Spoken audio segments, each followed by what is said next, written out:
Welcome to adventure classes. आज हम लोग यहाँ से स्टार्ट करेंगे सेमी कंडक्टर इलेक्ट्रॉनिक्स, जिसमें हम लोग देखेंगे कि कितने टाइप्स के सेमी कंडक्टर्स होते हैं। एनर्जी बैंड डायग्राम के बारे में पढ़ेंगे, तो लेक्चर को लास्ट तक जरूर देखें और हमारे साथ बने रहिए। और वीडियो अगर पसंद आए तो शेयर, लाइक, सब्सक्राइब करना ना भूलें। बच्चों, सबसे पहले हम लोग जानेंगे कि जो एनर्जी बैंड है सॉलिड में वो किस तरह से बनता है। तो अगर हम देखें कि जो पॉली एक्सक्लूजन प्रिंसिपल है उसके अनुसार अगर देखें तो जैसा कि आप लोगों ने पढ़ा था कि आइसोलेटेड एटम के लिए जो इलेक्ट्रॉन हैं वो एक एनर्जी लेवल में प्रेजेंट होते हैं। लेकिन अगर सॉलिड की बात करें तो सॉलिड में ऐसा नहीं है। तो सॉलिड में होता क्या है भाई, जो भी हमारे इंटरेक्शन होता है इलेक्ट्रॉन का वो एक दूसरे के साथ होता रहता है। जब आइसोलेटेड होंगे नहीं तो इलेक्ट्रॉन का इंटरेक्शन एक दूसरे से होगा। Due to this energy level splitted to into different energy levels.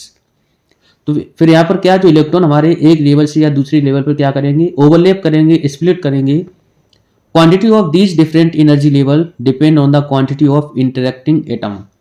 तो यहाँ पर इंटरेक्टिंग एटम के ऊपर डिपेंड करेगा। तो कोई भी मान के चलिए आपके पास सॉलिड दे रखा है, तो वो सॉलिड जो है वो तमाम सारे एटम से मिलकर बना होगा, कोई एक सिंगल एटम से मिलकर नहीं बना है। सिंगल एटम अगर आप कोई किसी भी सॉलिड का लेने चलें तो नहीं मिलेगा आपको। तो इसी तरह से जो इंटरेक्शन होता है हर एक एटम का, उसके जो पड़ोसी वाला एटम है, पड़ोस वाला एटम, उनके इलेक्ट्रॉन से क्या करता है, वो थोड़ा बहुत इंटरेक्शन रखता है। ठीक है। तो जैसे अगर आपसे कहा जाए कि सिलिकॉन का एक एटम ले आओ तो नहीं मिलेगा, क्या मिलेगा, सॉलिड मिलेगा, जिसे हम क्या बोलते हैं, क्रिस्टल बोलते हैं, क्रिस्टल। ठीक है। तो splitting of sharp and closely compact energy level result into energy band. तो यहाँ पर जो शार्प और क्लोजली कॉम्पैक्ट एनर्जी लेवल आपको जो दिख रहा है, दिखेगा, आगे हम लोग पढ़ेंगे, उसी को बोलते हैं हम energy band. They are discrete in nature. कैसे होते हैं, डिस्क्रीट होते हैं, मतलब एक जैसा नहीं होता। Order of energy level in band is 10 की power 23 and their energy difference 10 की पावर -23 इलेक्ट्रॉन वोल्ट। तो यहाँ पर जो एनर्जी लेवल का डिफरेंस होता है वो लगभग 10 की पावर -23 इलेक्ट्रॉन वोल्ट होता है। बात करते हैं एनर्जी बैंड। तो एनर्जी बैंड क्या है, तो range of energy possess by electron in a solid. तो किसी भी सॉलिड में जो रेंज होती है एनर्जी की, सही है, रेंज ऑफ एनर्जी इलेक्ट्रॉन की किसी सॉलिड में, उसको हम क्या बोलते हैं, एनर्जी बैंड पढ़ेंगे। कैसे पढ़ेंगे, बैंड यहाँ पर होते हैं दो तरह से।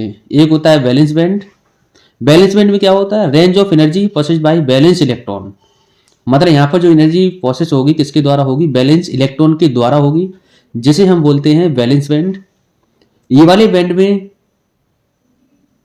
सारे के सारे इलेक्ट्रॉन बॉन्डेड होते हैं, है बॉन्डेड इलेक्ट्रॉन्स।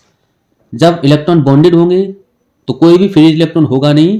तो ये वाले बैंड में किसी प्रकार का कोई भी करंट नहीं बनेगा इस वाले इलेक्ट्रॉन की वजह से, और ये हमेशा फुलफिल होंगे किसके द्वारा, इलेक्ट्रॉन के द्वारा। दूसरा आता हमारा कंडक्शन बैंड। कंडक्शन बैंड, ये वाला जो कंडक्शन बैंड है, इसमें जो एनर्जी होती है वो प्रोसेस होती है बाय फ्री इलेक्ट्रॉन। जब फ्री इलेक्ट्रॉन हमारे बैलेंस बैंड से कंडक्शन बैंड में जाते हैं, उनकी वजह से जो एनर्जी प्रोसेस होगी उसको हम बोलते हैं conduction band. It has conducting electron, इनके पास कंडक्टिंग इलेक्ट्रॉन होते हैं। जब कंडक्टिंग इलेक्ट्रॉन होंगे तो ये क्या करेंगे, करंट फ्लो करेंगे due to such electron. If conduction band is fully empty, अगर मान लो कंडक्शन बैंड पूरा का पूरा खाली है, then current conduction is not possible. तो यहां पर करंट कंडक्शन नहीं होगा। इलेक्ट्रॉन में एग्जिस्ट और नॉट इन इट। तो यहां पर इलेक्ट्रॉन हो भी सकते हैं और इलेक्ट्रॉन नहीं भी हो सकते हैं। अगर इलेक्ट्रॉन हैं तो करंट होगा, अगर इलेक्ट्रॉन नहीं है तो करंट का कंडक्शन नहीं होगा। Forbidden energy gap. अब क्या होता है, यहां पर दो हम लोगों ने बैंड पढ़े, एक होता है हमारा कंडक्शन बैंड और दूसरा होता है balance band.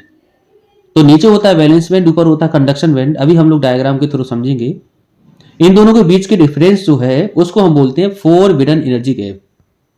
Forbidden energy gap ऐसा एक गैप है दोनों बैंड के बीच का जिसमें कोई भी किसी तरह का इलेक्ट्रॉन नहीं रहता है। देखिए, energy gap between conduction band and valence band where no free electron can exist. मतलब दोनों के बीच का ऐसा गैप जिसके बीच में कोई भी फ्री इलेक्ट्रॉन एग्जिस्ट नहीं करता हो। तो फिर फोरबिडन एनर्जी गैप किसके बराबर बनेगा? तो जो एनर्जी गैप है वो कंडक्शन बैंड मिनिमम माइनस करेंगे वैलेंस बैंड मैक्सिमम। अब यहां पर वैलेंस बैंड क्या है इसको हम अभी समझेंगे डायग्राम से। Width of forbidden energy gap depend upon the nature of substance. ये सब्सटेंस के नेचर के ऊपर डिपेंड करेगा कि कौन सा सब्सटेंस है। Width is more than valence electron are strongly attached with nucleus. अगर मान चलो ये ज्यादा विड्थ है एनर्जी गैप की तो समझ जाओ ज्यादा से ज्यादा इलेक्ट्रॉन क्या होंगे, स्ट्रांगली अटैच होंगे किसके साथ? न्यूक्लियस के साथ। मतलब जब ज्यादा होगा गैप तो समझ जाओ वहां पर जो कंडक्शन है वो कम होगा। अगर गैप कम है तो समझ जाओ कंडक्शन ज्यादा होगा। तो width of forbidden energy gap is represented in electron volt. तो इसको हम इलेक्ट्रॉन वोल्ट से रिप्रेजेंट करेंगे। एज टेम्परेचर इंक्रीज, जैसे जैसे टेम्परेचर इंक्रीज करोगे forbidden energy gap decrease very slightly. तो यहां पर जो फोरबिडन एनर्जी गैप है वो धीरे धीरे क्या होगा? गिरेगा। देखते हैं, पहले डायग्राम आपको दिखा देते हैं। ये डायग्राम हमारे पास बने हुए हैं। तो हमने क्या बताया था, जैसे हमारे पास इंसुलेटर है तो एक है हमारे पास इंसुलेटर, एक है सेमीकंडक्टर, एक है हमारे पास कंडक्टर। तो कंडक्टर में आप देख पा रहे होंगे जो वैलेंस बैंड है और कंडक्शन बैंड इनके बीच में बहुत कम स्पेस है।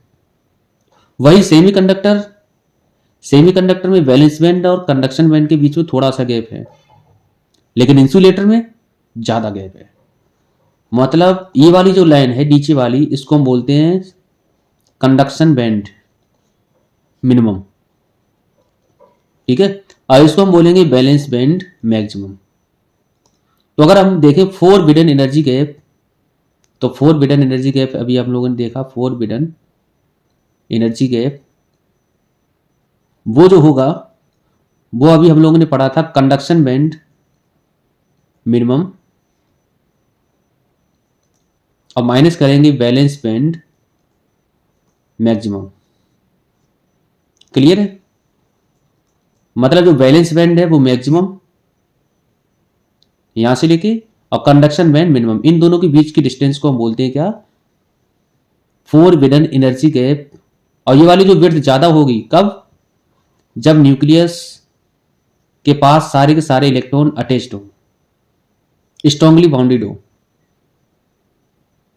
और यहां पर क्या है, कुछ इलेक्ट्रिसिटी कंडक्ट होगी तो मतलब जो गैप है कम हो जाएगा। जब ज्यादा कंडक्शन होगा करंट का तो यहां पर गैप और कम हो जाएगा। तो कंडक्टर और मेटल के लिए ये बना। क्लियर है? अब देखते हैं,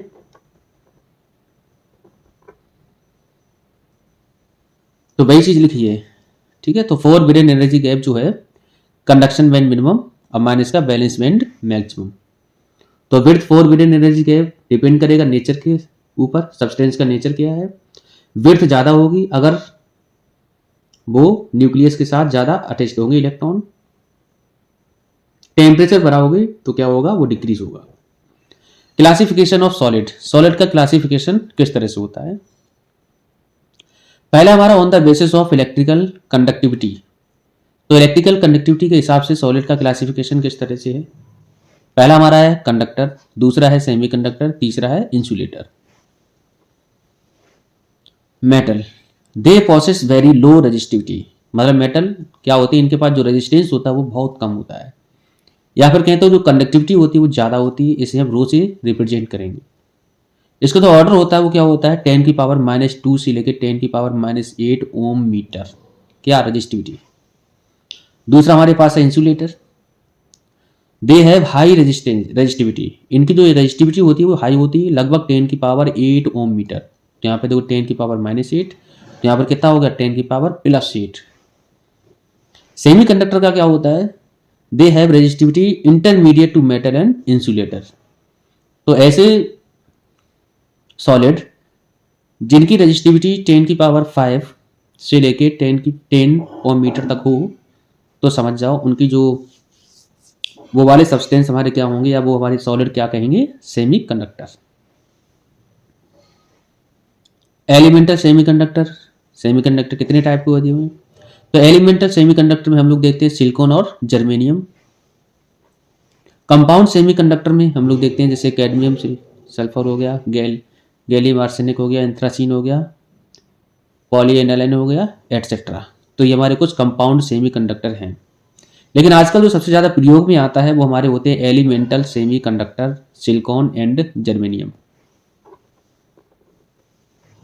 In metallic conductor like aluminum, copper, etc., the outer orbit electron are shared by all the atom, and the metallic crystal can be visualized as positive inner core embedded in a regular fashion in a sea or of shared electron. Such electrons are called free electron. A small electric field causes the flow of these free electrons in the direction of positive potential and current start flowing. तो यहाँ पे जैसा कि आप लोग जानते हैं कि जितने भी मेटल हमारे पास होते हैं तो मेटल के आउटरमोस्ट सॉइल में क्या होते हैं, फ्री इलेक्ट्रॉन पाए जाते हैं। ठीक है, तो जो कि इलेक्ट्रिसिटी को कंडक्ट कराते हैं। लेकिन ऐसा इंसुलेटर में नहीं होता है। तो जब इंसुलेटर में होगा नहीं तो यहाँ पर क्या होगा, इलेक्ट्रिसिटी कंडक्ट नहीं होगी। ठीक है, लेकिन जो अगर बात आ जाए सेमीकंडक्टर की, तो सेमीकंडक्टर क्या है? On the contrary, a moderate temperature due to thermal excitation the bonded electron let themselves free and wander freely to give moderate value of conductivity. But at very low temperature near 0 Kelvin, the conductivity of the semiconductor is 0. मतलब अगर माने चलो हमारे पास semiconductor है तो ये दोनों का काम करेगा, इंसुलेटर का भी काम करेगा और कंडक्टर का भी काम करेगा। कंडक्टर का काम तभी करेगा जब यहां पर हम क्या करें, टेम्परेचर को धीरे धीरे इंक्रीज कराएं। अगर टेम्परेचर इंक्रीज करेगा तो इसकी जो कंडक्टिविटी है वो धीरे धीरे बढ़ेगी। क्यों? क्योंकि इनके बीच में जो हमारा बॉन्डेड होता है, कोवैलेंट बॉन्ड होता है, वो धीरे धीरे ब्रेक होना स्टार्ट हो जाएगा, जिसकी वजह से फ्री इलेक्ट्रॉन मिलना स्टार्ट हो जाएंगे और कंडक्शन होगा। लेकिन ऐसा इंसुलेटर में नहीं है। तो सेमीकंडक्टर 0 केल्विन पे, अगर टेम्परेचर 0 केल्विन है तो ये हमारे एज ए सेमीकंडक्टर जो है वो इंसुलेटर की तरह बिहेव करेंगे। तो 4 वैलेंस एनर्जी गैप हमने बता दिया। बैलेंस बैंड में इलेक्ट्रॉन पाए जाते हैं, कंडक्शन बैंड में इलेक्ट्रॉन हो भी सकते हैं, नहीं भी हो सकते हैं। तो यहाँ पर जैसे जितने इलेक्ट्रॉन यहाँ से बैलेंस बैंड से कंडक्शन बैंड में गए तो समझ जाओ यहाँ फ्री इलेक्ट्रॉन आ गए। अब ये क्या करेगा, इलेक्ट्रिसिटी को कंडक्ट कराएगा। इसी तरह हमारे कंडक्टर हो गए, इनके बीच में जो 4 वैलेंस एनर्जी गैप होता है वो कम होता है। Comparison between conductor, semiconductor and insulator. तीनों में कंपैरिजन एक बार ही देख लेते हैं, conductor, semiconductor and insulator. Temperature coefficient is positive. यहाँ पर जो टेम्परेचर कोफिशिएंट होगा वो हमेशा पॉजिटिव होगा। टेम्परेचर कोफिशिएंट यहाँ पर सेमीकंडक्टर में नेगेटिव होगा और temperature coefficient negative very slightly. Current is due to free electron. Conductor में या मेटल में क्या होते हैं, फ्री इलेक्ट्रॉन पाए जाते हैं, तो यहाँ पर फ्री इलेक्ट्रॉन की वजह से होता है। Current is due to electron in hole. यहाँ पर जो करंट हमारा जो बनता है वो 2 की वजह से बनता है। एक होता है क्या, इलेक्ट्रॉन, एक होता है होल। इनकी जानकारी आगे हम अगले लेक्चर में करेंगे। नो करंट, इंसुलेटर में किसी प्रकार का करंट नहीं होता है। 4 वैलेंस एनर्जी गैप कितना होता है, 0 इलेक्ट्रॉन वोल्ट। यहाँ पर जो 4 वैलेंस एनर्जी गैप है वो होता है नियरली 1 इलेक्ट्रॉन वोल्ट। लेकिन भाई इंसुलेटर में क्या होता है, 3 इलेक्ट्रॉन वोल्ट से ज्यादा होता है। कंडक्टर एग्जांपल जानते हैं, platinum, aluminium, copper, gold, silver. ठीक है, semiconductor germanium, silicon, gallium arsenic, ये कंपाउंड है सेमीकंडक्टर, ये दोनों एलिमेंटल हैं। इंसुलेटर सारे जानते हैं, वुड हो गया, प्लास्टिक हो गया, माइका। तो ये हमारी क्या थी, कंपेरिजन थी तीनों की, conductor, semiconductor and insulator. Concept of hole in semiconductor. अब यहां पर जो होल का कंसेप्ट है वो क्या है, जरा एक बार समझो। Due to external energy gap, temperature और radiation, when electron goes from valence band to conduction band. जब क्या होता है, जब एक्सटर्नल एनर्जी हम देते हैं या फिर टेम्परेचर या रेडिएशन को देते हैं तो यहाँ पर इलेक्ट्रॉन जो हैं वो वैलेंस बैंड से कंडक्शन बैंड में जाना स्टार्ट कर देते हैं। That is bonded electron become free. तो यहाँ पर जो बॉन्डेड इलेक्ट्रॉन थे वो धीरे धीरे क्या होंगे, मतलब कोवैलेंट बॉन्ड था वो धीरे धीरे टूटना स्टार्ट हो जाएगा, और जब टूटेगा तो क्या मिलेंगे, फ्री इलेक्ट्रॉन्स मिलेंगे। A vacancy of free electron created in a valence band. तो यहाँ पर क्या है, एक वैकेंसी क्रिएट हो जाएगी विच है same charge as electron but positive. यहाँ पर जो क्या होगा, चार्ज सेम होगा लेकिन बस क्या वैकेंसी छोड़ के जाएगा, तो उसको हम क्या बोलेंगे, positive. This positively charged vacancy is termed hole.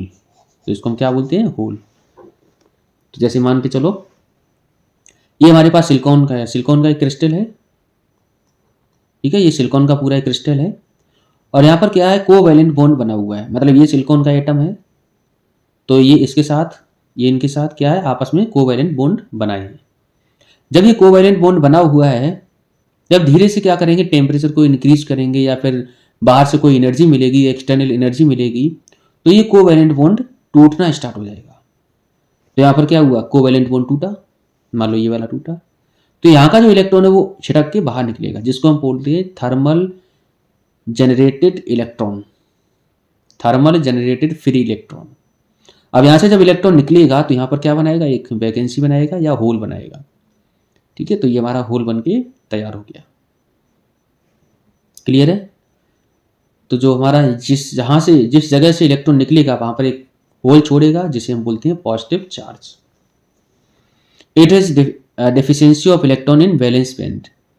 तो जो वैलेंस बैंड में इलेक्ट्रॉन थी उसमें अभी इलेक्ट्रॉन की कमी हो गई, डेफिशिएंसी हो गई। It's act as positive charge carrier, जिसको हम बोलते हैं positive charge carrier. Its effective mass is more than electron, लेकिन इसका जो इफेक्टिव मास है वो क्या होगा, इलेक्ट्रॉन से ज़्यादा होगा। It's mobility is less than electron, और इसकी जो मोबिलिटी है, मतलब जो इसकी जो चाल है वो क्या होगी, इलेक्ट्रॉन से कम होगी। Hole act virtual charge carrier. हमेशा ध्यान रखना, होल क्या होते हैं हमारे, एक्ट करते हैं वर्चुअल चार्ज कैरियर की तरह। Although it has no physical significance, इसके पास कोई भी फिजिकल सिग्निफिकेंस नहीं होते हैं जैसे कि इलेक्ट्रॉन के पास होते हैं। Effect of temperature on semiconductor. तो जैसे मान के चलो हमारे पास कोई सेमीकंडक्टर है, तो यहाँ पर क्या है, बॉन्डेड इलेक्ट्रॉन हमारे पास है, जो आपको दिख रहे हैं डॉटेड से, वो हमारे क्या है, जो हमारे जो पॉइंट दिख रहे हैं आपको ब्लैक ब्लैक, वो क्या है, इलेक्ट्रॉन है। तो अगर ये वाला हम कंसीडर करें एटम, तो इसके आउटरमोस्ट शेल में 4 इलेक्ट्रॉन तो हैं, तो ये क्या करा, एक इसके पास से ले लिया, एक इसके पास से, एक इसके पास से, एक इसके पास से, तो क्या बना लिया, अपना पूरा का पूरा 8 इलेक्ट्रॉन कंप्लीट कर लिए। जैसे हम लोग पढ़ते हैं ना कि सिलिकॉन है ये, ठीक है, तो एक सिलिकॉन ये, दूसरा सिलिकॉन ये, तीसरा सिलिकॉन ये, ठीक है, इस तरह चौथा सिलिकॉन ये। अब इसके आटोमोस्ट शेल में कितने इलेक्ट्रॉन हैं, 4, और इसके भी कितने हैं, 4, इसके भी कितने हैं, 4, इसके भी कितने हैं, 4, और इसके भी कितने हैं, 4। अब ये क्या करेगा, ये वाला जो है इसके पास 4 तो है, तो इस तरह से क्या है, अपना कोवैलेंट बनाएगा बॉन्ड, ठीक है। अब इसके पास कितने हो गए, 8 हो गए, इसके पास कितने हो गए, 8, ठीक है। इस तरह से क्या है, हर एक एटम के पीछे ऊपर दाएं बाएं एटम होते हैं। तो इसी तरह से क्या, इसके पास पहले से 4 थे और उसके बाद 4 शेयर कर लिए, इस तरह से इसके पास 8 इलेक्ट्रॉन हो गए, ठीक है। तो बॉन्ड कौन सा बनाएगा, कोवैलेंट बॉन्ड। क्लियर है। जब वो कोवैलेंट बॉन्ड बनाएगा तो यहां पर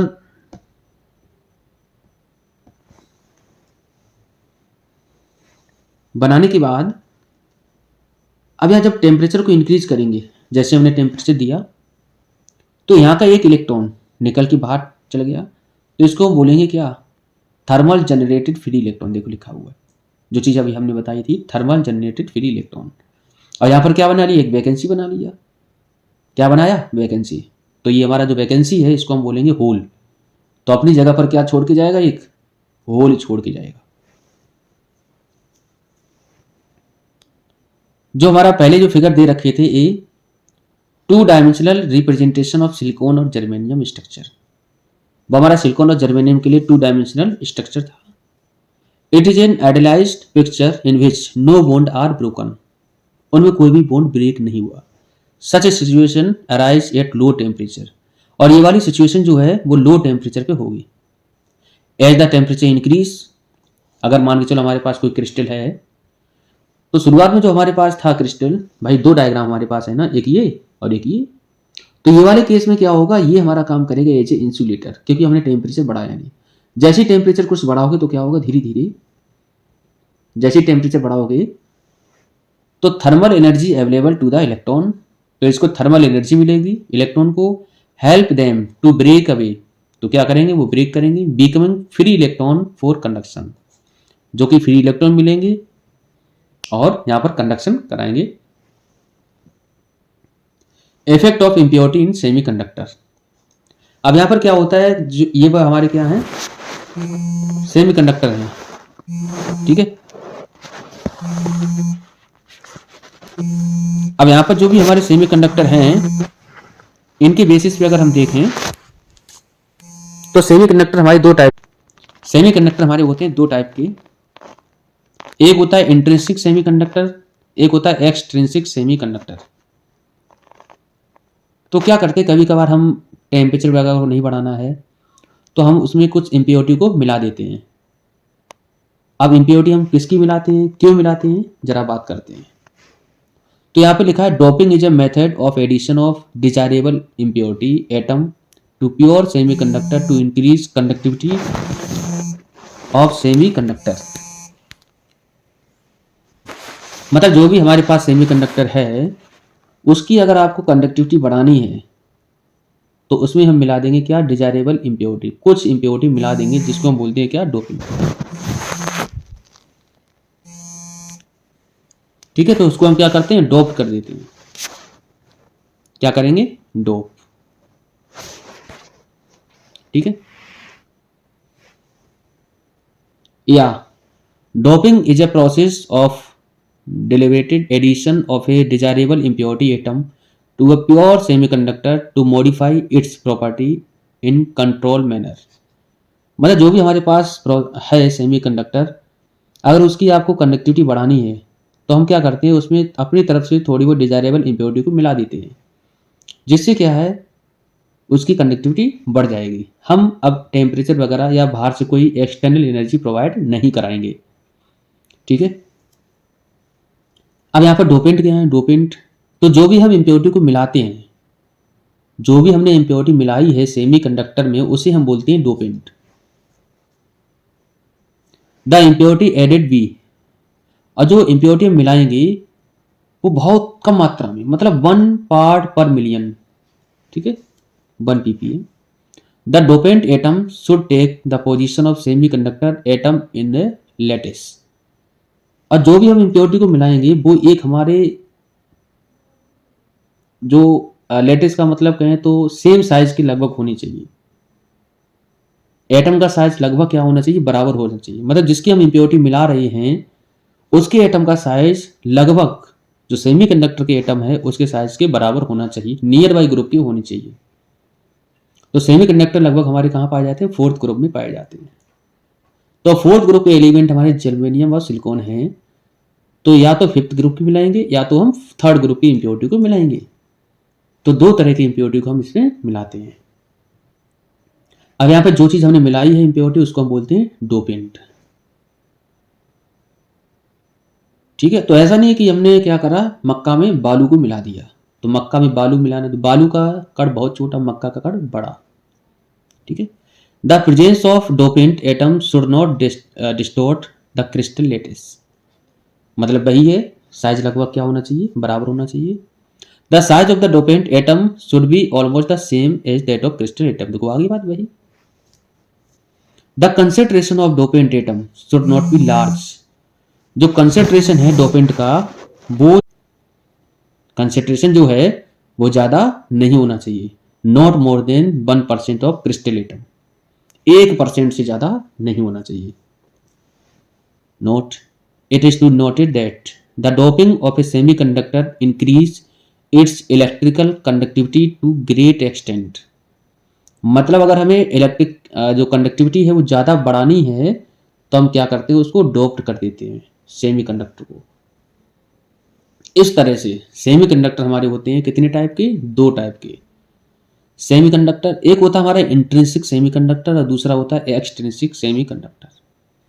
intrinsic semiconductor, A semiconductor in pure form, तो ऐसे सेमीकंडक्टर जो कि हमारे प्योर फॉर्म में पाए जाएं या फिर आपको मिले। इंट्रिंसिक एक्सट्रिंसिक सेमीकंडक्टर क्या होंगे? A semiconductor in which impurity is added is called extrinsic semiconductor. तो ऐसे सेमीकंडक्टर जिसमें हम किसी प्रकार की इम्प्योरिटी को मिला दें, जो हमारा प्योर सेमीकंडक्टर है उसमें हम इम्प्योरिटी को मिला दें, तो ऐसे सेमीकंडक्टर को हम बोलते हैं extrinsic semiconductor. Intrinsic semiconductor at 0 kelvin, जो भी हमारे इंट्रिंसिक सेमीकंडक्टर हैं जिसमें हमने किसी प्रकार की इम्प्योरिटी नहीं मिलाई है 0 केल्विन पे, इसमें क्या होता है, जो बैलेंस बैंड होता है वो बिल्कुल क्या होता है, फिल होता है। ठीक है, जो बैलेंस बैंड है वो क्या होता है, फिल होता है, कंप्लीटली फिल। और कंडक्शन बैंड क्या होता है, वो एम्प्टी होता है। ठीक है, intrinsic semiconductor is pure insulator at 0 kelvin, जो भी हमारे इंट्रिंसिक सेमीकंडक्टर होते हैं वो 0 केल्विन क्या होते हैं, इंसुलेटर की तरह बिहेव करते हैं, किसी प्रकार का कंडक्शन नहीं होता है, जो चीज हम पहले बता चुके हैं। एट टेम्परेचर एबव 0 केल्विन से room temperature, balance band is partially empty, यहाँ पर जो बैलेंस बैंड है वो पार्शली एम्प्टी होता है। Conduction band is partially field.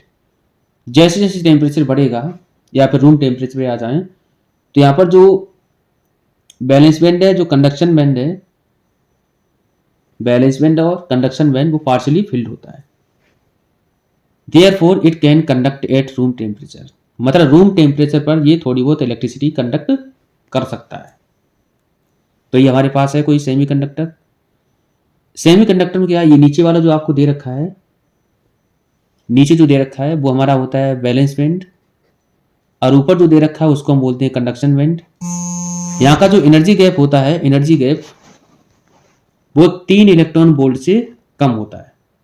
तो अगर मान के चलो रूम टेम्परेचर पे हैं, रूम टेम्परेचर कम है मतलब 0 केल्विन पे हैं, तो यहाँ पर इलेक्ट्रिसिटी कंडक्ट नहीं होगी। जैसी टेम्परेचर हमने बढ़ा दिया तो यहाँ पर जो बैलेंस बैंड है इससे थोड़े इलेक्ट्रॉन हमारे कंडक्शन बैंड में पहुंच गए और यहाँ पर इलेक्ट्रिसिटी कंडक्ट होगी। ठीक है, एक्सट्रिंसिक सेमीकंडक्टर क्या होते हैं? A semiconductor in which impurity is added is called extrinsic semiconductor. तो ऐसी सेमीकंडक्टर जिसमें हम किसी प्रकार की इम्प्योरिटी मिला दें उसको हम बोलते हैं extrinsic semiconductor. Doping increase conductivity of semiconductor, जो भी हम डोपिंग करते हैं, डोपिंग का मतलब जो इम्प्योरिटी हम मिलाते हैं वो इंक्रीज करता है कंडक्टिविटी सेमीकंडक्टर की। It is are of 2 type, अभी हमारे सेमीकंडक्टर 2 टाइप के होते हैं, एक होता है पी टाइप सेमीकंडक्टर और एक होता है हमारे पास N type semiconductor. Intrinsic semiconductor अब प्लस इम्प्योरिटी बराबर बनता है आपका एक्सट्रिंसिक सेमीकंडक्टर, मतलब जो भी इंट्रिंसिक सेमीकंडक्टर है, प्योर सेमीकंडक्टर, उसमें इम्प्योरिटी मिला दो तो बन जाएगा क्या, एक्सट्रिंसिक सेमीकंडक्टर। बात करते हैं एन टाइप सेमीकंडक्टर की। मैंने प्योर सेमीकंडक्टर सिलिकॉन या germanium is dope by pentavalent impurity, जैसे फॉस्फोरस, आर्सेनिक। ठीक है, मतलब जो भी हमारे प्योर सेमीकंडक्टर हैं सिलिकॉन और जर्मेनियम, उनको जब हम डॉप करते हैं पेंटावेलेंट इम्प्योरिटी से, then 4 electron out of the 5 valence electron is of impurity take part in covalent bond with 4 silicon atoms surrounding it and the 5th electron is at free। अब क्या होगा, जैसे हम इम्प्योरिटी मिलाएंगे किसकी, पेंटावेलेंट की, तो पेंटावेलेंट का मतलब होता है कि जिसके आउटरमोस्ट शेल में 5 इलेक्ट्रॉन हो, तो इसके जो 4 इलेक्ट्रॉन है वो तो चलेंगे कहाँ, कोवेलेंट बॉन्ड बनाने में, और बचा 1 इलेक्ट्रॉन। अब जो 1 इलेक्ट्रॉन है फ्री, वो इलेक्ट्रिसिटी को कंडक्ट कराएगा। ठीक है, these impurity atom which donate free electron for conduction are called as donor impurity। तो यहाँ पर क्या है, यहाँ पर जो कर रहे हैं, क्या कर रहे हैं, फ्री इलेक्ट्रॉन दे रहे हैं कंडक्शन के लिए, तो इसको हम बोलते हैं डोनर इम्प्योरिटी। ठीक है, due two donor impurity free electron increase very much so it is called an type semiconductor. तो यहाँ पर जो नेगेटिव टाइप सेमीकंडक्टर है, एन टाइप सेमीकंडक्टर है, इसलिए कहा जाता है क्योंकि यहाँ पर फ्री इलेक्ट्रॉन बहुत ज़्यादा मात्रा में है। ठीक है। By donating electron impurity atom get positive charge and hence known as immobile donor positive ion. N type semiconductor free electron are called majority charge carrier. तो यहाँ पर जो फ्री इलेक्ट्रॉन है एन टाइप सेमीकंडक्टर में, वो हमारे कौन होंगे? इलेक्ट्रॉन होंगे, और जो होल होंगे उनको हम बोलते हैं मैग्नेटिक चार्ज कैरियर। तो एन टाइप सेमीकंडक्टर में जो हमारे मेजर चार्ज कैरियर हैं वो बनेंगे इलेक्ट्रॉन, माइनर चार्ज कैरियर जो हैं वो बनेंगे होल। पी टाइप सेमीकंडक्टर की बात करते हैं। P type semiconductor, when a pure semiconductor silicon और germanium is doped by trivalent impurity. तो ट्राईवैलेंट इम्प्योरिटी को जब हम मिला दें, ट्राईवैलेंट का मतलब है जिसके आटोमोस्ट शेल में कितने इलेक्ट्रॉन होती हैं। तो out of most 3 electron of these valence band of impurity take part. तो 3 के 3 क्या बना लिए? कोवैलेंट बॉन्ड बना लिए, लेकिन एक वहां पर क्या बन जाएगा? एक जगह वहां पर छूटी रह जाएगी, एक इलेक्ट्रॉन हमारा वहां पर नहीं बना पाएगा कोवैलेंट बॉन्ड, तो वहां पर क्या बना? होल बना। ठीक है। These impurity atom which accept bonded electron, तो ये बॉन्डेड इलेक्ट्रॉन को एक्सेप्ट करेगा क्योंकि इसके पास पहले से क्या है? वैकेंसी बनी हुई है, तो इलेक्ट्रॉन को लेगा फ्रॉम बैलेंस बैंड, तो बैलेंस बैंड से लेता है, इसीलिए इसको हम बोलते हैं एक्सेप्टर इम्प्योरिटी। क्या बोलते हैं? Acceptor impurity. और जो होल होते हैं इंक्रीज वेरी मच, और यहाँ पर होल इंक्रीज होंगे, इसलिए हम क्या बोलते हैं इसे? पॉजिटिव टाइप या P type semiconductor. And impurity ion known as immobile acceptor या negative ion. P type semiconductor free electron as minority charge carrier. तो यहाँ पर जो इलेक्ट्रॉन होते हैं माइनॉरिटी चार्ज कैरियर होते हैं क्योंकि यहाँ पर इलेक्ट्रॉन कम मात्रा में है और होल हमें ज़्यादा मात्रा में मिलेंगे। तो होल की वजह से यहाँ पर इलेक्ट्रिसिटी का कंडक्शन होता है। ठीक है। होल की वजह से इलेक्ट्रॉन का, होल की वजह से इलेक्ट्रिसिटी का कंडक्शन होता है, और एन टाइम में क्या था? इलेक्ट्रॉन की वजह से कंडक्शन होता था। तो यहाँ पर मेजॉरिटी चार्ज कैरियर बनेंगे होल। जैसा कि आप देख पा रहे होंगे हमारे पास एक है एन टाइप सेमीकंडक्टर, एक है पी टाइप सेमीकंडक्टर। तो ये होता है donor energy level. Donor energy level का मतलब ये है कि बैलेंस बैंड से इलेक्ट्रॉन कहाँ जाएंगे? कंडक्शन बैंड में। बैलेंस बैंड से कहाँ जाएंगे? कंडक्शन बैंड में। तो यहाँ पर इलेक्ट्रॉन डोनर एनर्जी लेवल। ठीक है। यहाँ पर क्या होता है? Acceptor energy level. ये क्या करता है? एक्सेप्ट करता है। तो यहाँ पर जो एक्सेप्टर बनेगा तो नीचे की तरफ, या डोनर बनेगा तो ऊपर की तरफ। ठीक है। तो ये डोनेट कर रहा है इलेक्ट्रॉन को, ले जाओ भाई, कंडक्शन को दे दिया, कंडक्ट कराओ इलेक्ट्रिसिटी को। ठीक है। फ्री इलेक्ट्रॉन के साथ बहुत मात्रा में, इनके पास है ही नहीं, लाओ भाई, होल है इनके पास। ठीक है। तो क्या होती है? एक्सेप्टर, इलेक्ट्रॉन एक्सेप्ट करते हैं, ले आओ भाई, ले आओ। Electrically neutral mass action law क्या होता है? In semiconductor due to thermal effect, in semiconductor due to thermal effect generation of free electron and hole take place.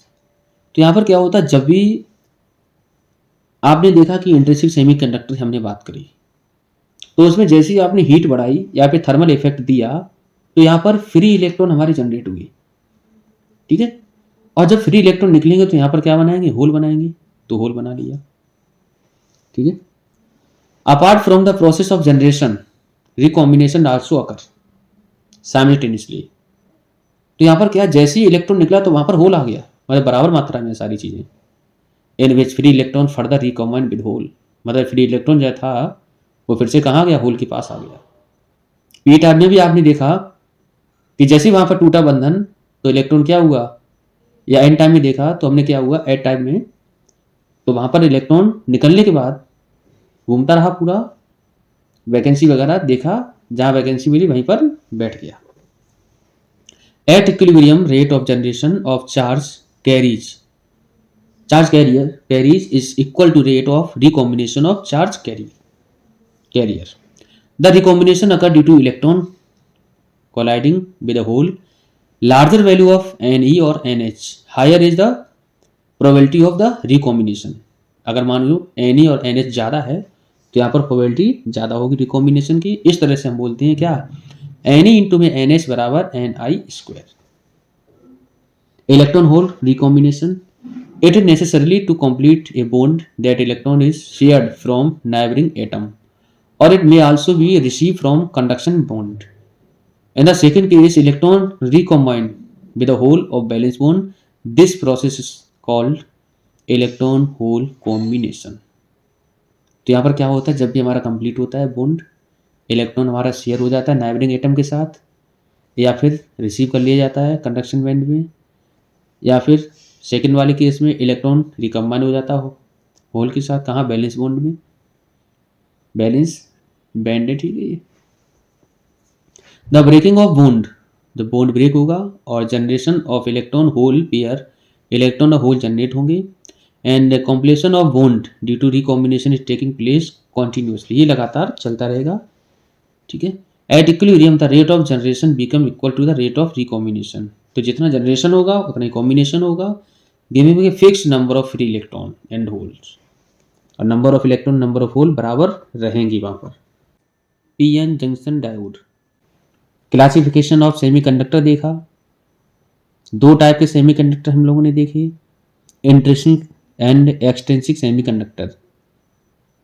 P type semiconductor क्या होते हैं, एन टाइप सेमीकंडक्टर क्या होते हैं, इसमें किसकी मेजॉरिटी होती है, चार्ज कैरियर हम लोगों ने देखे थे, इलेक्ट्रॉन और होल। तो पी टाइप में देखा हम लोगों ने कि होल क्या होते हैं, मेजॉरिटी चार्ज कैरियर होते हैं, और एन टाइप में जो है वो इलेक्ट्रॉन मेजॉरिटी चार्ज कैरियर होंगे इलेक्ट्रिसिटी को कंडक्ट कराने के लिए, ठीक है। तो ये वाला लेक्चर हमारा रहेगा पीएन जंक्शन डायोड के ऊपर। पीएन जंक्शन डायोड का फॉर्मेशन किस तरह से होता है, फॉरवर्ड वाइज और रिवर्स वाइज जंक्शन डायोड के बारे में पढ़ेंगे। तो चलिए स्टार्ट करते हैं, और अगर वीडियो आपको पसंद आए तो लाइक शेयर सब्सक्राइब करना ना भूलें।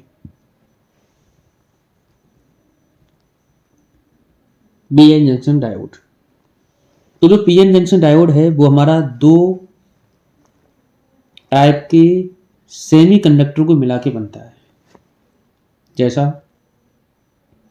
एक होता है पी टाइप और एक होता है एन टाइप।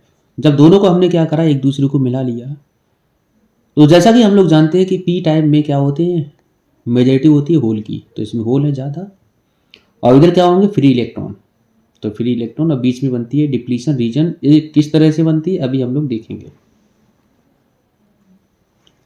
पी एन, तो एक पी और दूसरा एन, इन दोनों को मिला लिया, सिंबल बनेगा ये पीएन जंक्शन डायोड का सिंबल ये होगा, ठीक है। तो एन को बोलते हैं नेगेटिव, पी को बोलते हैं पॉजिटिव। अब बात करते हैं आगे। Due to the consideration of difference diffusion of hole from P to N, यहां पर क्या होगा, होल का डिफ्यूजन होगा पी से एन की तरफ, मतलब डिफ्यूजन होगा होल का पी से एन की तरफ, और डिफ्यूजन होगा इलेक्ट्रॉन का एन से पी की तरफ। एन से पी की तरफ इलेक्ट्रॉन का डिफ्यूजन होता है। जैसे ही हम दो टाइप के सेमीकंडक्टर को एक के पास में रखते हैं, तो पी साइड जो है वो अटेंड करेगा लोअर पोटेंशियल। तो जैसे क्या होगा, इधर से इधर होल हमारे डिफ्यूज होंगे और इलेक्ट्रॉन इधर डिफ्यूज होंगे, तो जो हमारा पी टाइप है वो आ जाएगा लोअर पोटेंशियल में, क्योंकि यहाँ नेगेटिव चार्ज है, और एन टाइप जो है एन साइड वो अटेन कर लेगा हायर पोटेंशियल। तो यहाँ पर हायर पोटेंशियल मतलब positive. An electric field directed from N side to P side, अब यहाँ पर एक इलेक्ट्रिक फील्ड बन जाएगा जिसकी डायरेक्शन होगी एन साइड से पी साइड की तरफ। नो फ्री चार्ज, अब कोई भी फ्री चार्ज नहीं होगा कैरियर छोटे से रीजन में नियर द जंक्शन। तो ये बीच वाला जो रीजन आपको दिख रहा है इसमें कोई भी चार्ज नहीं होगा, क्योंकि जितना पॉजिटिव गया उतना ही नेगेटिव आ रहा है। ये वाले रीजन को हम बोलते हैं डिप्लीशन लेयर या फिर डिप्लीशन रीजन। क्या बोलेंगे, डिप्लीशन रीजन या फिर depletion layer. Diffusion current, a current flow from P side to N side due to diffusion of electrons from N side to P side, this is due to majority charge carriers. तो यहाँ पर जो diffusion current है वो हमारा कौन सा current है, तो जो भी इलेक्ट्रॉन हमारे डिफ्यूज हो रहे हैं एन टाइप से पी टाइप की तरफ, और जो होल हमारे डिफ्यूज हो रहे हैं पी टाइप से एन की तरफ, इनकी वजह से जो करंट बनेगा उनको हम बोलते हैं डिफ्यूजन करंट। ड्रिफ्ट करंट क्या होगा? Current flow from N side to P side due to drifting of newly created charge carrier. तो यहाँ पर जो न्यूली क्रिएटेड चार्ज कैरियर हैं, इनकी वजह से जो करंट हमारा बनेगा उसको हम बोलते हैं ड्रिफ्ट करंट। कहें तो ड्रिफ्ट करंट की डायरेक्शन हमेशा डिफ्यूजन करंट की डायरेक्शन के अपोजिट होगा। फॉर अनवाइस्ड पीएन जंक्शन, अगर हमारा अनवाइस्ड पीएन जंक्शन है तो क्या होगा? जो भी तुम्हारा डिफ्यूजन होगा करंट वो ड्रिफ्ट करंट के बराबर होगा, मतलब आई नेट जो है वो जीरो बनेगा। कितना बनेगा? जीरो। तो अगर मान के चलो हमारे पास ये वाली कंडीशन है, तो ये वाली कंडीशन में हमेशा करंट की वैल्यू कितनी होगी? जीरो। नेट करंट की वैल्यू जीरो होगी। क्यों? क्योंकि पी जो हमारे हैं, पी टाइप से एन टाइप की तरफ क्या हो रहे हैं? होल डिफ्यूज हो रहे हैं, और इधर से इधर क्या हो रहे हैं? डिफ्यूज हो रहे हैं। क्या चीज? इलेक्ट्रॉन। तो यहाँ पे जो बीच में जो रीजन बना है उसमें कोई भी किसी प्रकार का इलेक्ट्रॉन नहीं है, मतलब कोई भी चार्ज नहीं है, तो यहाँ पर एक कंडक्शन होगा नहीं, क्योंकि एक डिप्लीशन रीजन बन गया। ठीक है, तो यहाँ पे नेट करंट की वैल्यू जीरो होती है।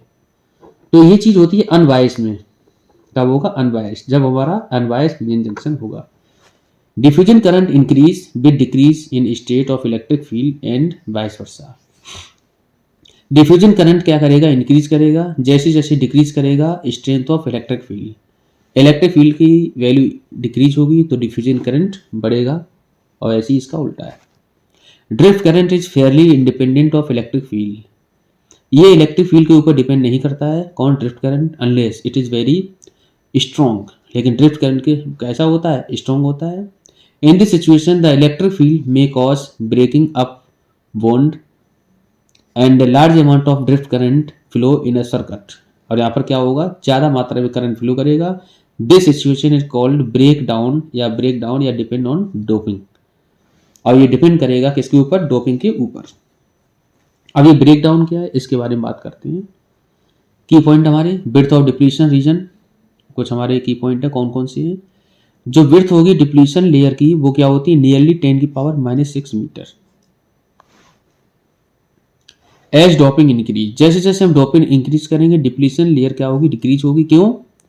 क्योंकि जैसा कि हम लोगों ने पढ़ा था पी टाइप और एन टाइप सेमीकंडक्टर में, नहीं इंट्रिंसिक सेमीकंडक्टर में हम लोगों ने देखा था कि जैसे जैसे हम क्या करते हैं पी टाइप और एन टाइप में भी हमारा क्या था? Extrinsic semiconductor. तो वहां पर हम लोगों ने देखा था पेंटावेलेंट और ट्राइवेलेंट की हमने इम्प्योरिटी मिलाई थी। तो इम्प्योरिटी मिलाने से उसकी जो कंडक्टिविटी वो बढ़ जाती थी किसी भी सेमीकंडक्टर की। ठीक है, तो डोपिंग करने से क्या होगा? जो तुम्हारा डिप्लीशन रीजन बना है वो जब कम हो जाएगा तो उसकी कंडक्टिविटी बढ़ेगी। एट टेम्परेचर इंक्रीज, अगर टेम्परेचर को इंक्रीज करें तो डिप्लीशन लेयर इंक्रीज होती है। ठीक है, तो पीएन जंक्शन डायोड जो है वो नॉन ओमिक होता है। कैसा होता है? Non ohmic, due to non linear relation between I and B. क्योंकि यहाँ पर जो ग्राफ है या फिर जो रिलेशन बनेगा आई और बी का वो हमारा नॉन लीनियर होगा। पोटेंशियल बैरियर और कॉन्टैक्ट पोटेंशियल। अब यहाँ पर पोटेंशियल बैरियर क्या है? बहुत इंपॉर्टेंट पॉइंट है पोटेंशियल बैरियर। तो पोटेंशियल बैरियर जो है गैल जर्मेनियम के लिए होता है 0.3 वोल्ट और सिलिकॉन के लिए होता है 0.7 वोल्ट। याद रखना, हमेशा पेपर में अक्सर पूछ लिया जाता है। Electric field produced due to potential barrier prevent the respective majority charge carrier from crossing barrier region. PN junction diode with external voltage applied और वाइस। अगर हम इसको वाइस कर दें, वाइस का मतलब ये होता है कि हम अगर कोई भी एक्सटर्नल वोल्टेज लगा दें तब। अनवाइस वाले केस में क्या होता है? कोई भी इलेक्ट्रिसिटी कंडक्ट नहीं होती है और करंट की वैल्यू कितनी रहती है? जीरो। अगर मान के चलो हमने कोई भी बाहर से बैटरी वगैरह को लगा दिया, मतलब वाइस कर दिया, तो समझ जाओ वो हमारा बनेगा क्या? PN junction diode with vice या फिर एक्सटर्नल वोल्टेज। तो एक होता है हमारा फॉरवर्ड वाइस। फॉरवर्ड वाइस में क्या होगा? If we supply voltage, if we apply voltage V such that P side is positive and N side is negative। अगर मान के चलो हमारे पास जो पी एन जंक्शन डायोड है, ठीक है, पी एन जंक्शन डायोड है, तो यहाँ पर पी टाइप को लगा दें पॉजिटिव से, बैटरी के पॉजिटिव से या सेल के पॉजिटिव से, और एन टाइप को हम लगा दें कहाँ? निगेटिव से। तो ई वाले को हम क्या बोलते हैं? Forward bias. तो ये वाले में होगा क्या? The applied voltage is opposite to the junction. यहाँ पर जो अप्लाइड वोल्टेज होगा वो अपोजिट होगा वोल्टेज किसकी, अप्लाइड वोल्टेज की, बैरियर पोटेंशियल की, ठीक है। Due to this effective potential barrier decrease, तो यहाँ पर जो तुम्हारा इफेक्टिव पोटेंशियल बैरियर है वो धीरे धीरे डिक्रीज होगा। क्यों? क्योंकि यहाँ पर जब जाएगा तो यहाँ पर धीरे धीरे वो जो हमारा तुम्हारा पोटेंशियल बैरियर जो बना है, जो तुम्हारा डिप्लीशन रीजन बना है, उसको क्या करेगा, डिक्रीज करेगा। जंक्शन विड्थ आल्सो डिक्रीज, अब यहाँ पर जंक्शन विड्थ है वो डिक्रीज होगी। So more majority carrier will be allowed to flow cross junction, तो यहाँ पर ज्यादा हमारे इलेक्ट्रॉन क्या होंगे, फ्लो करेंगे या फिर चार्ज कैरियर फ्लो करेंगे। It mean the current flow in principally due to majority charge carrier and it is in the order of milli ampere called forward bias. और यहाँ पर जो करंट है वो छोटी मात्रा में रहता है मिली एम्पियर में, इसको हम बोलते हैं फॉरवर्ड बायस। तो यहाँ पर फॉरवर्ड बायस का मतलब क्या है, जब भी हम पी टाइप के कहाँ लगा दें, हम पॉजिटिव से लगा दें, एन टाइप को कहाँ लगा दें, नेगेटिव से लगा दें, तो इस वाले को हम बोलेंगे forward bias PN junction diode. तो यहाँ पर जो करंट होगा, करंट की डायरेक्शन ये बनेगी, ठीक है। तो यहाँ पर वोल्टेज होगा, ये हायर पोटेंशियल होगा, धीरे धीरे क्या होगा, जो हमारा पोटेंशियल बना था इतने बीच में, पोटेंशियल बैरियर जो था, डिप्लीशन रीजन था, वो धीरे धीरे डिक्रीज हो जाएगा, इतना रह जाएगा, ठीक है। तो यहाँ पर करंट क्या होगा, पोटेंशियल बैरियर डिक्रीज होगा और करंट धीरे धीरे बनेगा। रिवर्स बायस में क्या होता है, if we apply a voltage B such that P side को अगर लगा दें एन निगेटिव की तरफ और एन साइड को लगा दें हम पॉजिटिव की तरफ, जैसे कि डायग्राम में बना हुआ है, तो पी साइड को नेगेटिव की तरफ और एन साइड को पॉजिटिव की तरफ लगा दें, तो इसे हम बोलते हैं reverse bias. The applied voltage is in same direction, यहाँ पर अप्लाइड वोल्टेज क्या होगी, सेम डायरेक्शन में होती है, ठीक है। As the junction barrier potential, जैसा कि जंक्शन जो हमारा पोटेंशियल बैरियर था उसी के डायरेक्शन में। तो जब सेम डायरेक्शन में पोटेंशियल होगा तो डिप्लीशन रीजन बढ़ेगा, क्या होगा, इंक्रीज होगा, ठीक है। तो यहाँ पर जो तुम्हारा पहले से पोटेंशियल बैरियर है उसी की डायरेक्शन में अगर पोटेंशियल रहे तो ये जो तुम्हारा डिप्लीशन रीजन है वो इंक्रीज होगा, पहले इतना था अब इतना हो गया, ठीक है। Due to this effective potential barrier increase junction width also increase, तो यहाँ पर जंक्शन विड्थ क्या होगी, इंक्रीज होगी। So no majority carrier will allow to flow across junction, तो यहाँ पर जंक्शन के अक्रॉस कोई भी हमारा चार्ज कैरियर फ्लो नहीं करेगा, only minority carrier will drifted, तो यहाँ पर केवल माइनॉरिटी होगी चार्ज कैरियर जिनकी वजह से कोई भी करंट नहीं बनेगा। It means the current flow in principally due to minority charge carrier and is very small, बहुत कम होगा, कहाँ, माइक्रो एम्पियर में। इसे हम बोलते हैं क्या, रिवर्स बायस। की पॉइंट क्या होंगे, रिवर्स बायस में क्या होता है, the current is very small and nearly constant with bias, term is reverse saturation current. तो यहाँ पर जो भी रिवर्स बायस में करंट होगा बहुत छोटा होगा, नियरली कांस्टेंट होता है। However, interesting behaviors result in some special case if reverse bias is increased further beyond a certain limit. If a particular high voltage breakdown of depletion layer started. Breakdown of a diode is followed two type. Breakdown दो तरह से होता है, एक होता है Zener breakdown, एक होता है एवलेंस ब्रेकडाउन। ये तुम्हारे सिलेबस में नहीं है। Zener breakdown when doping is very high, या डोपिंग हम बहुत बड़ी मात्रा में कर दें। एवलेंस जब होगा जब डोपिंग हम ना करें हाई मात्रा में।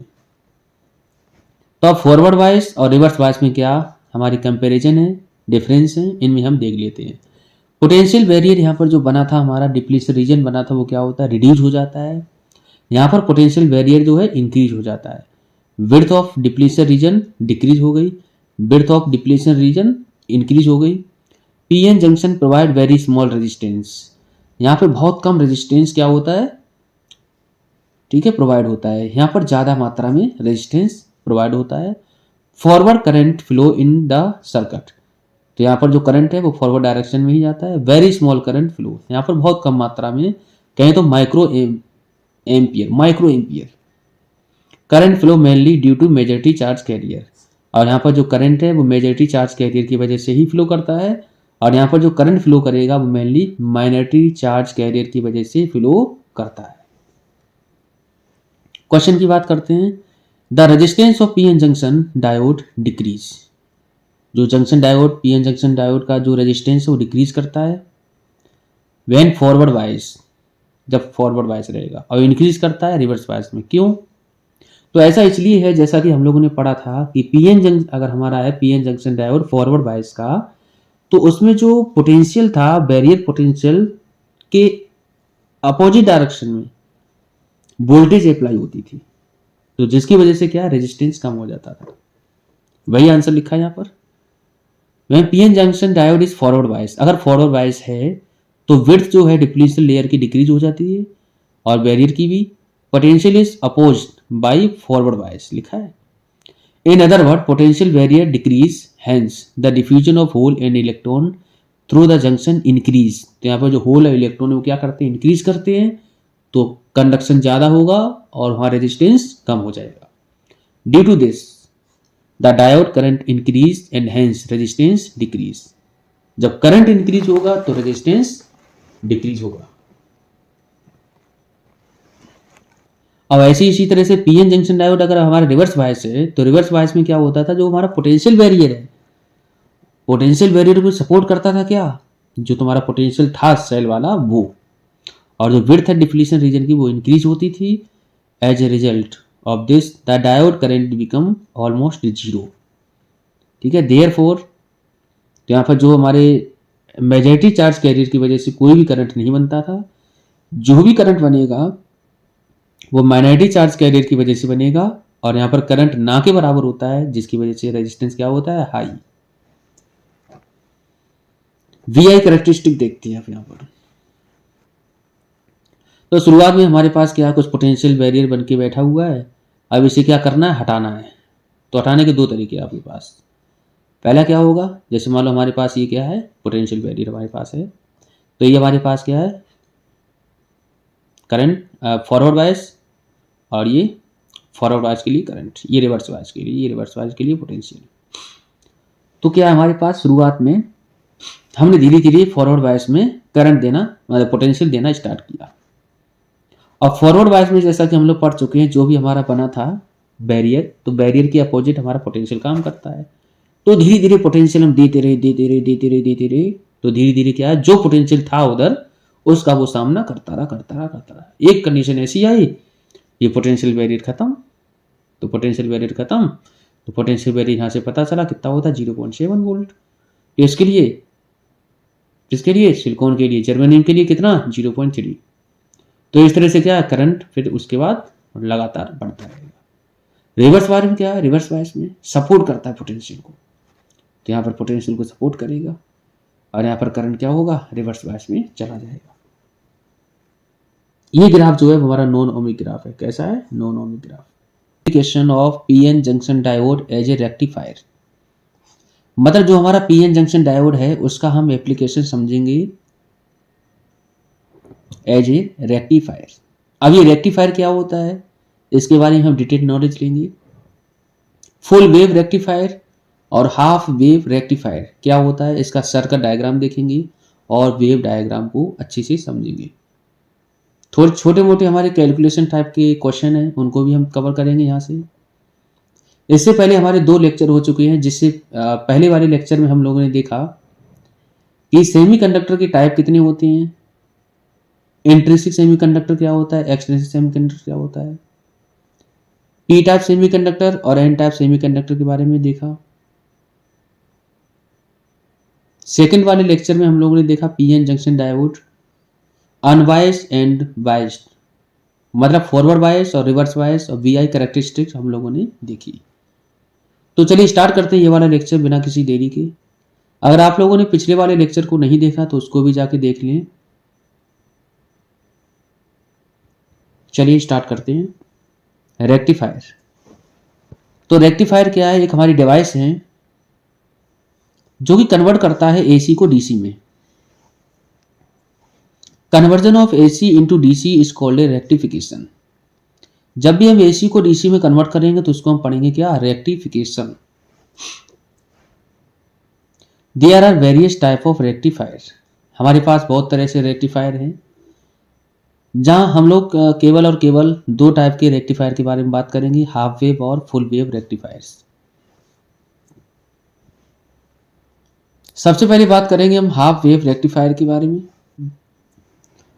तो हाफ वेव रेक्टिफायर में क्या है, जैसे मान के चलो हमारे पास एक ट्रांसफार्मर दे रखा है जो कि हमारा स्टेप डाउन ट्रांसफार्मर रहेगा। सर्किट डायग्राम जो है पीएन जंक्शन डायोड का हमारा दे रखा है हाफ वेव रेक्टिफायर के लिए। तो ये ट्रांसफार्मर है और यहां पर जो हमारा लगा हुआ पीएन जंक्शन डायोड है, इधर हमारा क्या है, इनपुट हम इधर से देंगे, इधर से हम आउटपुट लेंगे। तो शुरुआत में क्या है, ये हमारे पास कोई लोड है, आउटपुट में रूप में मिलेगा। अगर मान के चलो it consist of a diode D connected in series with load R L, हमारे पास लोड है आर एल और डी डायोड के साथ ये कनेक्टेड है। Secondary winding of step down transformer, primary of transformer is connected to AC supply, और ये हमारे एसी सप्लाई से कनेक्ट है।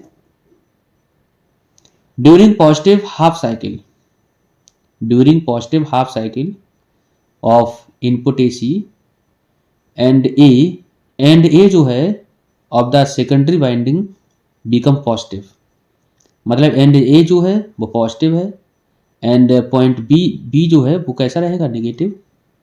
दस diode D become forward bias, तो ये वाले केस में क्या होगा, जो डायोड है वो फॉरवर्ड बायस की तरह काम करेगा and conduct the current through it. तो अगर मान के चलो ये वाला ए हमारा पॉजिटिव है और बी नेगेटिव है, तो ये क्या होगा, ये करंट को कंडक्ट करेगा, ऐसे इस तरह से घूम के जाएगा, तो मतलब लोड हमें यहाँ पर कुछ मिलेगा। ठीक है। So current in circuit flow from A to B, तो इस तरह से क्या होगा, करंट ए से बी में फ्लो करेगा आर एल से होते हुए। ठीक है। तो हमने क्या करा, यहाँ पर इनपुट हमने दिया, इनपुट हमने दिया। ठीक है। इनपुट देने के बाद हमें आउटपुट मिला। आधी साइकिल की हमने बात करी यहाँ पे। ड्यूरिंग नेगेटिव हाफ साइकिल, अब आ जाओ नेगेटिव हाफ साइकिल में ऑफ इनपुट एसी, तो हमने नेगेटिव हाफ साइकिल ली, negative half cycle, and A को हमने किया क्या, नेगेटिव, और बी को हमने किया पॉजिटिव। जब ए को नेगेटिव करोगे, बी को पॉजिटिव करोगे, तो डायोड बिकम रिवर्स, तो डायोड हमारा रिवर्स बायस बन गया।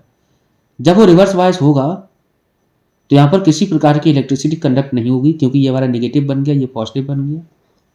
तो रिवर्स बायस में हमारा कोई भी करंट नहीं बनता है, जैसा कि हम लोग पढ़ भी चुके थे। तो यहाँ पर इनपुट हमने कहाँ दिया, नेगेटिव हाफ साइकिल में, तो यहाँ पर किसी प्रकार का आपको आउटपुट नहीं मिला।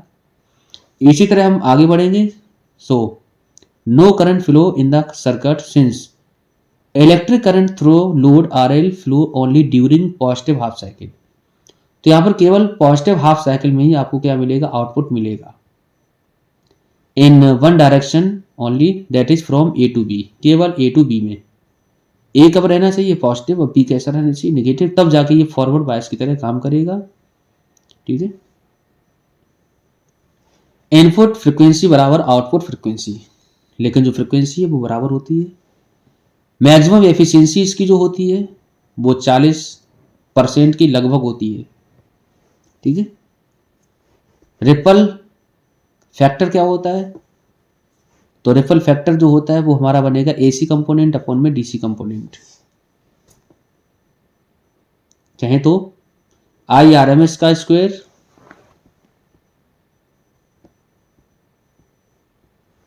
और अपॉन में आई मीन का स्क्वायर -1। तो ये चीज ध्यान रखना, रिपल फैक्टर का फॉर्मूला है जिसकी वैल्यू आती है 1.21। तो रिपल फैक्टर जो होता है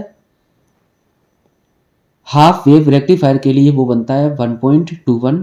आई आर एम एस सबको मालूम है, आई नोट अपॉन में 2, मीन निकाले तो आई नोट अपॉन में पाई, क्यों, क्योंकि ये हाफ साइकिल है तो 2 पाई नहीं लगाएंगे हम। फॉर्म फैक्टर क्या होता है, I R M S upon में आई मीन बराबर 1.57। तो ये हमारे कुछ इंपॉर्टेंट पॉइंट है, इनको ध्यान रखना। अब आते हैं, बात करते हैं फुल वेव रेक्टिफायर की। For full wave rectifier we use 2 junction diode. तो फुल वेव में हम लोग क्या करते हैं, 2 जंक्शन डायोड का प्रयोग करते हैं।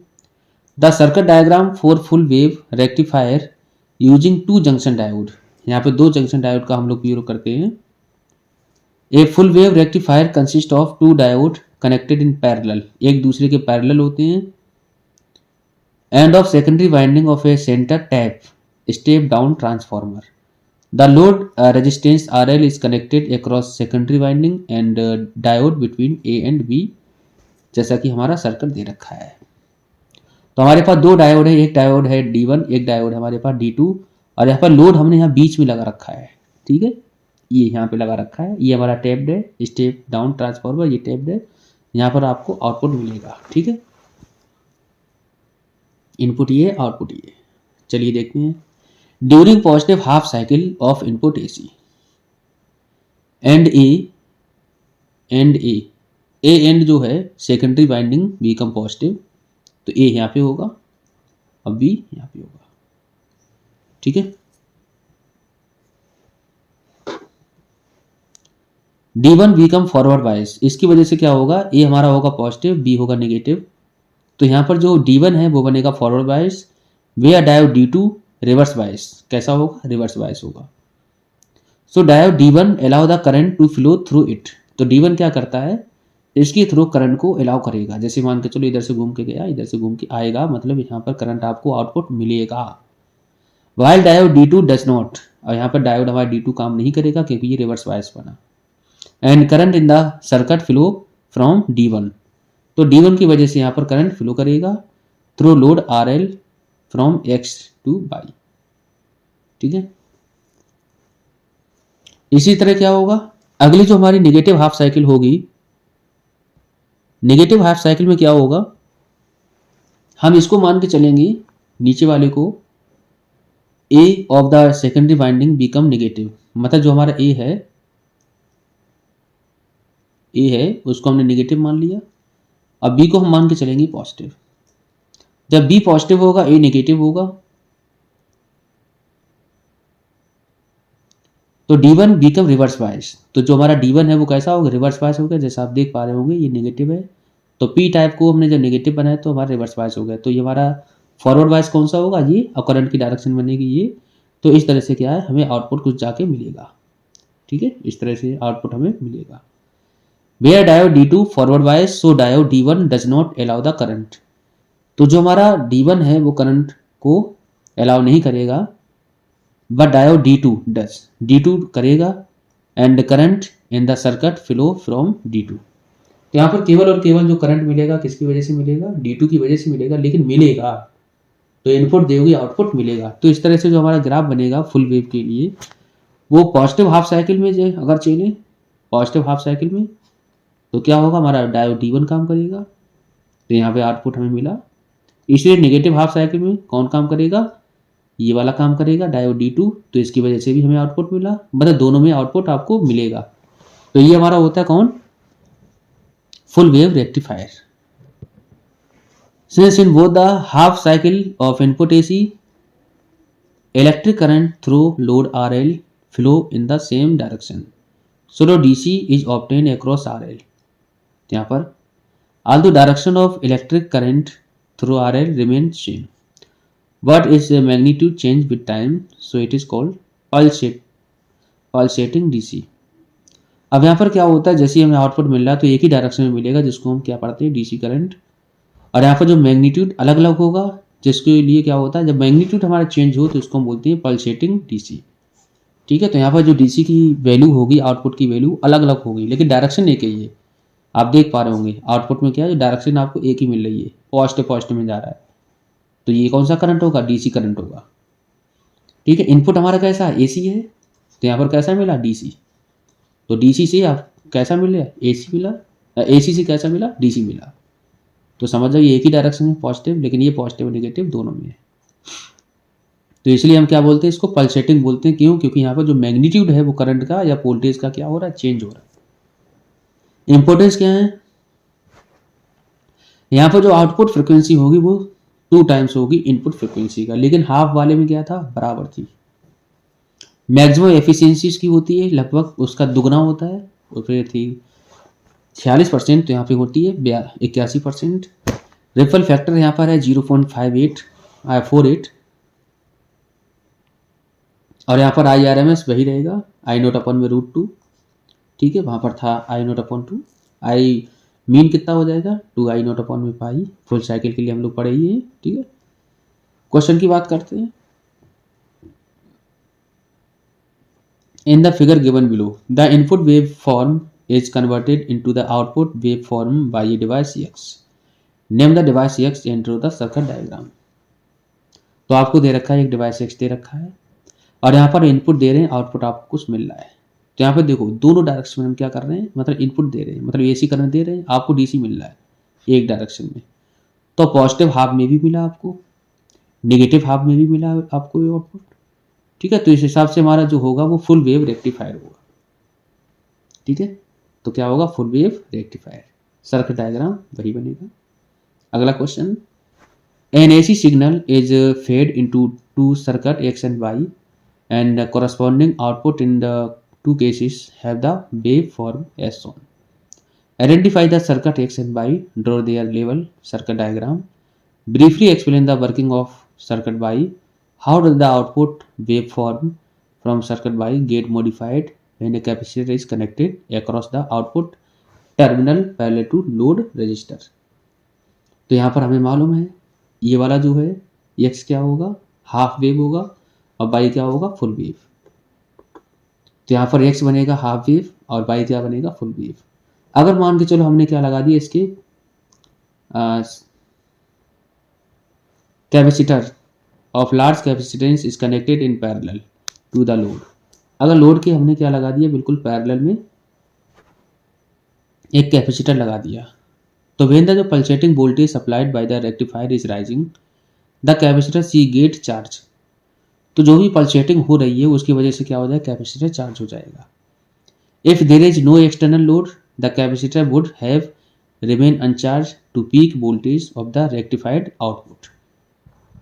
तो यहाँ पर जो क्या करते हैं, जैसे जैसे हम, जैसे कि आपको मालूम है यहाँ पर हमने इनपुट देते हैं और आउटपुट आपको मिलता है, ये हमारी वैल्यू क्या होती है, पल्सेटिंग करती है। तो ये पल्सेट ना करे इसलिए हम क्या करते हैं, यहाँ पर लगा देते हैं कैपेसिटर को। तो जो भी पल्सेटिंग वोल्टेज है उसकी वजह से क्या हो जाता है, कैपेसिटर चार्ज हो जाता है अगर हम लोड के पैरेलल में लगा दें कैपेसिटर को। However when there is no load and rectified voltage start falling the capacitor get discharge. अगर ऐसा कुछ नहीं होता है, ठीक है, तो ये क्या हो जाएगा, नो लोड और रेक्टिफाइड वोल्टेज स्टार्ट फॉलिंग। तो रेक्टिफाइड वोल्टेज अगर गिरने लगे वो वाले केस में जो हमारा कैपेसिटर है वो डिस्चार्ज हो जाएगा। The load end voltage across capacitor begin fall slowly. तो ये हमारा पूरा था रेक्टिफिकेशन। फुल वेव रेक्टिफिकेशन क्या होता है, हाफ वेव रेक्टिफिकेशन क्या होता है। तो फुल वेव में क्या होता है, दो डायोड होते हैं, दोनों पैरेलल में लगे होते हैं और दोनों की वजह से क्या मिलता है, हमें आउटपुट मिलता है। अगर D1 हमारा फॉरवर्ड की तरह काम कर रहा है तो D2 रिवर्स की तरह काम करेगा। अगर D2 हमारा फॉरवर्ड की तरह काम कर रहा है तो D1 रिवर्स की तरह काम करेगा। तो इस तरह से हमारा पूरा ये फुल वेव रेक्टिफायर था। लेकिन जो हमारा हाफ वेव में था, हाफ वेव में क्या है, शुरुआत की जो हाफ साइकिल है उसमें हमें करंट मिलता था, लेकिन नेगेटिव हाफ साइकिल में करंट नहीं मतलब आउटपुट हमें नहीं मिलता था। ठीक है, तो इस तरह से हमारा ये पूरा लेक्चर आज खत्म होता है।